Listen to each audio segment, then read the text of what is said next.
Motorola teasing a smartphone event for September the 9th. September is creeping up on us, Will. They're going to be doing supposedly another version of their Razr, the foldable, clamshell, foldable smartphone that we featured, I guess, was that a year ago now? Maybe, must be. They're going to flip the smartphone experience once again. Now, I don't know how much you remember about this phone, but it was a throwback to the original Razr. You have the folding OLED display with a cool-looking hinge and the chin on the device reminiscent of the original to give you all the nostalgic feelings you would be looking for. The new model probably isn't going to change all that much.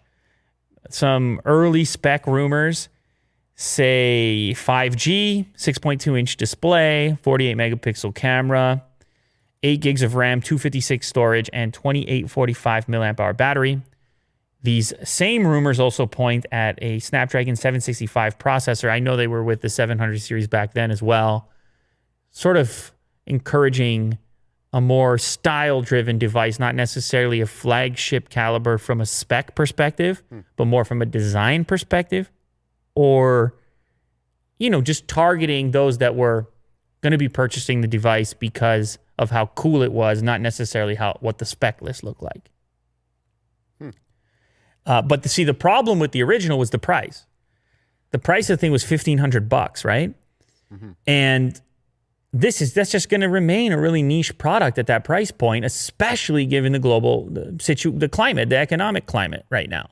As we talked about at the beginning part of the show, the types of smartphones that people are gravitating towards are not $1,500. So if you want to sell 17 units, you can do this. I'm not saying they sold 17 units. They probably did better than that on the nostalgia alone. But whether you're the Galaxy Fold or you're this Razr or whatever you are, or even if you're the current Note, you curb your expectations to deal with the global climate. So those specs don't look that bad, but I'm more interested in the price. Can they bring this form factor under $1,000? Can they bring this form factor to $799? Because now the conversation changes. And I'm not saying they can. I don't know if they can or can't. But cost, price, is the spec above all else right now. And Motorola is going to realize it just like anybody else would realize it. No matter how cool your smartphone is, it appears we have a very strong price threshold for smartphone upgrades in 2020. But that's that's a cool looking device. Very cool. It's a very cool looking device.